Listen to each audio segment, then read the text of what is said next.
سلام عرض خدمت دکتر شهریاری عزیز.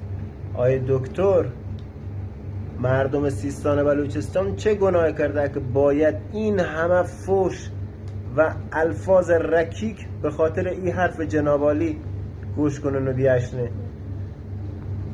جناب عالی گفته که اگه فقیر هسته کلیه بفروشه. آخه مرد حسابی، تو که آشنا داری ورچه زودترم گفتی این کلیه به سمت راست سه منه به چپی، چپی سه منه به راستی، هیچ کدک شکار منه تا غروب برخه خوبه. زودتر میگفتی. البته باز دم تو گرم خیلی زودتر اشاره کردی. الان من میخواست برای دوزی که یک کلیپ دید و گفته به به اینطوری که آقای شهریاری آشنا داره، بالاخره از دوزی بهتره. من نوکرت است آقای شهریاری.